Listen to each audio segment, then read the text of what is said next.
Hi everybody, welcome to my channel.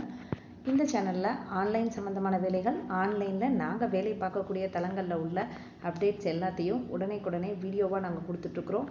நாங்கள் கொடுக்கக்கூடிய தகவல்கள் உங்களுக்கு பிடிச்சமானதாக இருந்துச்சுன்னா என் சேனலுக்கு ஒரு சப்ஸ்கிரைப் பண்ணுங்கள். நான் சொல்கிற விவரங்கள் எல்லாம் நம்பகமானதாகவும் உங்களுக்கு புரிகிற விதத்துலேயும் இருந்துச்சுன்னா என் சேனலுக்கு ஒரு லைக் கொடுங்க. என்னோடய சேனலோட வீடியோஸ் எல்லாம் உங்களுக்கு உடனே வந்து சேர என் நோட்டிஃபிகேஷன் பட்டனான பெல் ஐக்கானை ஆன் பண்ணி வச்சுக்கோங்க.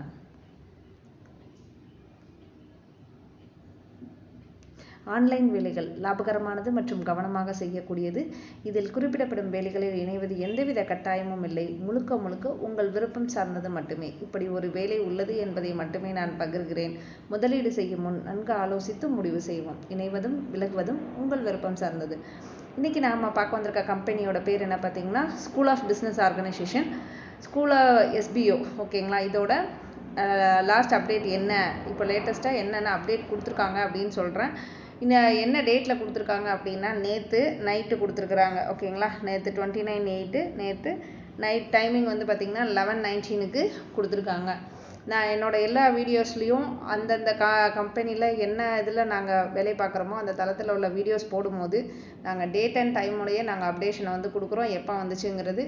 அப்படின்னா தான் உங்களுக்கு சீக்கிரமாக கிடைக்கும். ஏன்னா இந்த வீடியோவை நீங்கள் எப்போ பார்ப்பீங்கன்னு எங்களுக்கு தெரியாது. அதுக்காக தான் டேட் அண்ட் டைமும் மென்ஷன் பண்ணி நாங்கள் சொல்கிறோம். ஓகேங்களா?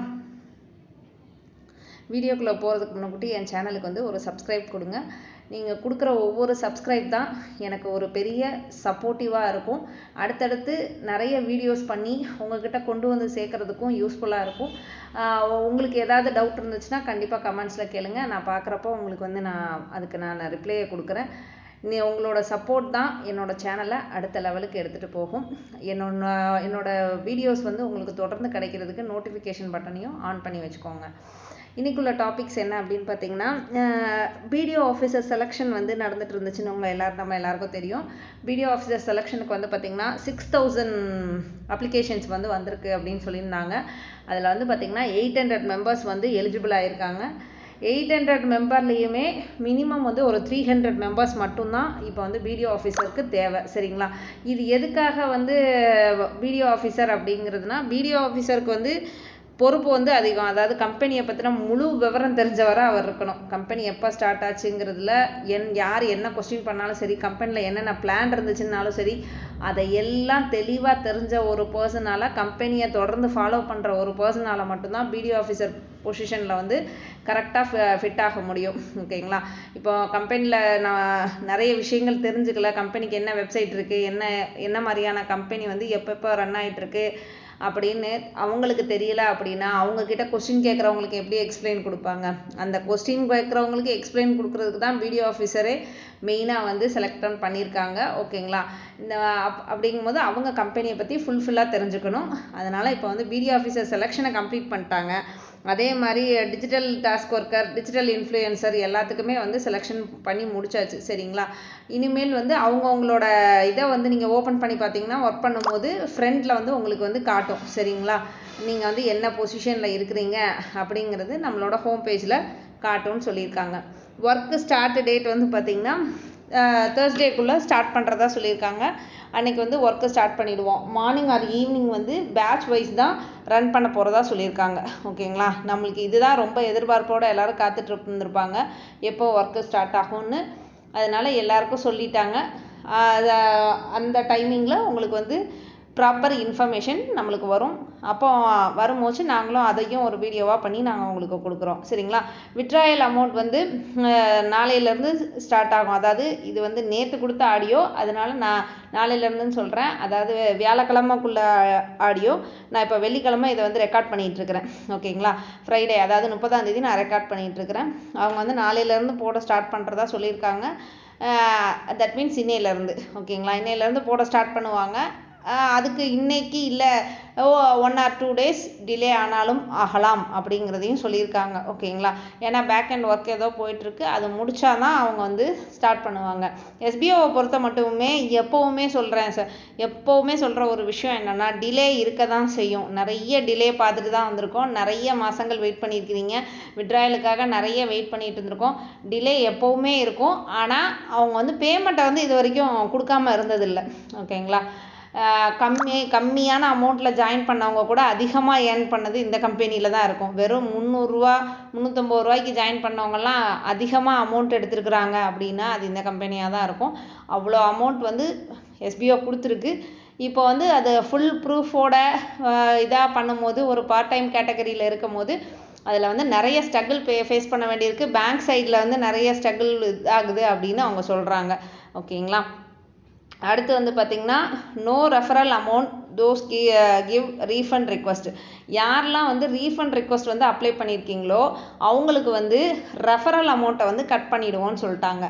ரெஃபரல் அமௌண்ட்னா எல்லாருக்கும் தெரியும். நீங்கள் ஒரு பர்சனை வந்து இன்ட்ரடியூஸ் பண்ணிங்கன்னா அதுக்கு வந்து ரெஃபரல் கமிஷனாக வந்து உங்களுக்கு வந்து 500 rupees 1000 rupees அந்த மாதிரியெல்லாம் ஒவ்வொரு பேக்கேஜுக்கு வந்து நம்ம வந்து அமௌண்ட் எடுத்திருப்போம். ஓகேங்களா, அப்படி 500 ரூபாய் எடுத்த இதுலலாம் வந்து பார்த்திங்கன்னா அந்த ரெஃபரல் அமௌண்ட்டை கட் பண்ணிடுவாங்க. இப்போ எனக்கு கீழே ஒரு 10 ரெஃபரல் நீங்கள் கொடுத்துருக்கீங்கன்னு வச்சுக்கோங்க, அந்த 10 ரெஃபரலுக்கு உண்டான இன்கம் வந்து உங்களோட அஃபிலிகேட் வாலெட்டில் இருக்கிற அமௌண்ட்லேருந்து கட் ஆகிடும். ஓகேங்களா, அதாவது நீங்கள் கட்டின பேமெண்ட்லேருந்து கட் ஆகாது, அதை நல்லா புரிஞ்சுக்கோங்க. நீங்கள் கட்டின பேமெண்ட் வந்து இப்போ நான் 6500 ரூபா பே பண்ணியிருக்கேன், அதை தான் அதுக்கப்புறம் வந்து ஒரு 500 ரூபா தான் நான் வந்து கடைசியாக ஜாயின் பண்ணதுனால ஒரு 500 ரூபா கூட நான் ஏர்ன் பண்ணலை. இப்போ வந்து எனக்கு வந்து பேமெண்ட்டு ரீஃபண்ட் எனக்கு கீழே உள்ளவங்களுக்கு கொடுத்துறாங்கன்னு சொல்லிட்டு கட் பண்ணாங்க அப்படின்னா என்கிட்ட ஒன்றுமே இருக்காது அப்படின்னு நீங்கள் கேட்கலாம். அப்படி எதுவுமே பண்ண மாட்டாங்க. நீங்கள் பே பண்ண அமௌண்ட், அதாவது நம்ம பே பண்ணதுக்கு நஷ்டம் ஆகாமல் கம்பெனி கொடுத்துட்றதா சொல்லியிருக்கிறாங்க. ஓகேங்களா, நம்ம அந்த இதில் வந்து கட் ஆஃப் ஆகாது. மெயினாக வந்து நீங்கள் அப்ளிகேட் வாலெட்டில் ஒர்க் பண்ணி வச்சுருக்கிற அமௌண்ட்டில் இருந்து தான் எடுப்பாங்க. ஓகேங்களா, ஏன்னா நம்ம ஒரு இதுக்காக தான் வந்து அந்த அமௌண்ட் பே பண்ணோம். அவங்க அந்த ஒர்க்குக்காக நம்ம பே பண்ணது வந்து நம்மளுக்கு கொடுத்துட்டாங்க. சர்வீஸ்க்காக தான் பே பண்ணியிருக்கோம். ஓகேங்களா, அந்த சர்வீஸ்க்காக நம்மளுக்கு பே பண்ணதுக்கு அவங்க கண்டிப்பாக ஜிஎஸ்டி கட்டியிருப்பாங்க. அதுக்கு வந்து பில் வந்து எல்லாருக்குமே வந்து முன்னாடி வந்து ஷோ ஆகிருக்கும். அந்த பில்லு ரிசிப்டோடு வந்து அந்த கம்பெனியோட ரிசிப்டோடு நம்மளுக்கு கொடுத்துருந்தாங்க. ஓகேங்களா, அது முன்னாடி ஒர்க் பண்ணிகிட்டு இருந்த எல்லாருக்குமே தெரியும். ரிசிப்ட் வந்து ஃப்ரண்ட் அண்ட் பேஜ்லேயே இருந்தது. ஓகேங்களா, அதனால் இப்போ வந்து அந்த ஜிஎஸ்டியை வந்து அவங்களால கொடுக்க முடியாது, இதை மட்டும் நம்மளுக்கு கொடுக்குறதா சொல்லியிருக்காங்க. முடிஞ்ச அளவுக்கு நம்மளோட இன்கம், அதாவது நம்ம போட்ட அமௌண்ட்டுக்கு நஷ்டம் ஆகாமல் ரீஃபண்ட் வந்து நம்மளுக்கு கிடைக்கும். ஓகேங்களா, நெக்ஸ்ட் வந்து பார்த்திங்கன்னா, refund request will credited 2 batch with terms and condition. அதாவது ரீஃபண்ட் ரிக்வஸ்ட் வந்து பார்த்திங்கன்னா 2 பேமெண்ட்டாக உங்களுக்கு வந்து வரும். அதாவது ஃபஸ்ட்டு வந்து நீங்கள் கட்டின அமௌண்ட் வரும். ஓகேங்களா, கட்டின அமௌண்ட் வந்தோடனே ஒரு மெயில் வரும், கன்ஃபர்மேஷன் மெயில் அப்படின்ட்டு. அந்த கன்ஃபர்மேஷன் மெயில் வந்ததுக்கப்புறம் நீங்கள் வந்து போய் செக் பண்ணி பார்க்கணும், உங்களுக்கு வந்து ரிசீவ் ஆகிடுக்கா அப்படின்னு செக் பண்ணி பாருங்கள். அது செக் பண்ணி பார்த்துட்டு கண்டிப்பாக உங்களுக்கு ரிசீவ் ஆகிருக்கு அப்படின்னா அந்த மெயிலுக்கு ரீப்ளை பண்ணதுக்கு அப்புறமா 2வது பேட்ச் ஆனால் நீங்கள் அப்ளிகேட் வாலெட்டில் உள்ள அமௌண்ட் வந்து அதை டிடக்ஷன் பண்ணது போக இங்கே உங்களுக்கு வந்து கிடைக்கும். சரிங்களா, those ask about payment you will get it. ஓகேங்களா, இதில் வந்து நிறைய பேர் வந்து இப்போ பேமெண்ட்டுக்காக தான் கேட்டுகிட்டே இருக்கிறாங்க. பேமெண்ட் வந்து வந்ததுக்கப்புறம் வந்து யாரும் வந்து கேட்பாங்களான்னு பார்த்தா டவுட்டு தான். சரிங்களா, இதில் பேமெண்ட் வந்து வர்றதுக்கு மட்டும்தான் டிலே ஆகும் கம்பெனியை பொறுத்த மட்டும்.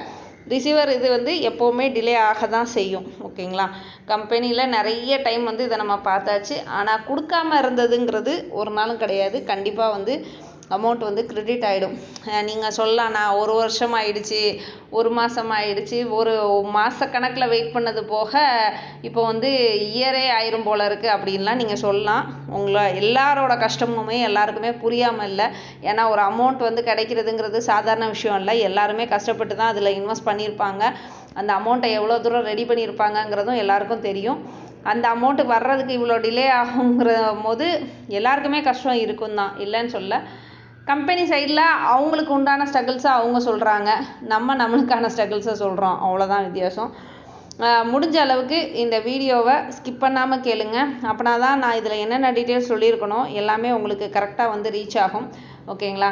இதில் வேறு ஏதாவது டவுட் இருந்தாலும் நீங்கள் கமெண்ட்டில் வந்து கேளுங்க. நான் கண்டிப்பாக நான் பார்க்கும்போது உங்களுக்கு ரிப்ளை கொடுக்குறேன். ஓகேங்களா?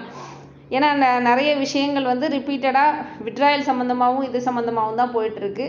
மற்றபடியான வேறு முக்கியமான அப்டேட்ஸ் எது இருந்தாலுமே அவங்க சொன்னதை எல்லாமே மோஸ்ட்லி வந்து நான் சொல்லிட்டேன். எதையுமே வந்து மிஸ் பண்ணல. ஓகேங்களா? கம்பெனியை பற்றி ஃபுல் அண்ட் ஃபுல் தெரிஞ்சுக்கிட்டீங்க அப்படின்னா இப்போ வந்து இன்னொன்று டெலிகிராமை பற்றி கூட சொல்லியிருந்தாங்க. டெலிகிராம் வந்து அஃபெக்ட் ஆகுது அப்படின்னா இன்னொரு வெப்சைட்டை வந்து அவங்க யூஸ் பண்ணிப்பாங்க. ஓகேங்களா? கம்பெனிக்குன்னு ஒரு வெப்சைட் இருக்குது, இல்லைனா வாட்ஸ்அப் இது இருக்குது. இது வேறு ஏதாவது சோஷியல் மீடியா மூலமாக நம்ம கம்யூனிகேஷன் பண்ணிக்கலாங்கிறதையும் சொல்லியிருக்காங்க. அதையுமே நான் உங்களுக்கு சொல்லிடுறேன். ஓகேங்களா? அதனால் எந்த ஒரு இஷ்யூவும் இல்லை. நான் கொடுத்த தகவல் உங்களுக்கு பிடிச்சிருக்கும்னு நான் நம்புகிறேன். நான் சொல்கிற விஷயங்கள் எல்லாமே உங்களுக்கு பிடிச்சமானதாக இருந்துச்சு, நான் ரொம்ப தெளிவாக கிளியராக சொல்லியிருக்கேன் அப்படின்னு நினச்சிங்கன்னா என் சேனலுக்கு ஒரு சப்ஸ்கிரைப் கொடுத்து எனக்கு வந்து சப்போர்ட் பண்ணுங்கள். உங்களோட கேள்விகளையும் நீங்கள் வந்து கேளுங்க கமெண்ட்டில், நான் வந்து பதில் சொல்கிறேன். ஓகேங்களா? எனக்கு தெரிஞ்ச விஷயத்தை தான் நான் உங்களுக்கு ஷேர் பண்ணுறேன். ஓகேங்களா? இந்த சேனல் கூட கொடுக்குற நீங்கள் சப்போர்ட் அண்ட் ஆதரவு தான் என்னை வந்து அடுத்தடுத்த லெவலுக்கு கொண்டு போகும். இந்த வீடியோவை முழுமையாக பார்த்த எல்லாருக்கும் என்னோட மனமார்ந்த நன்றி.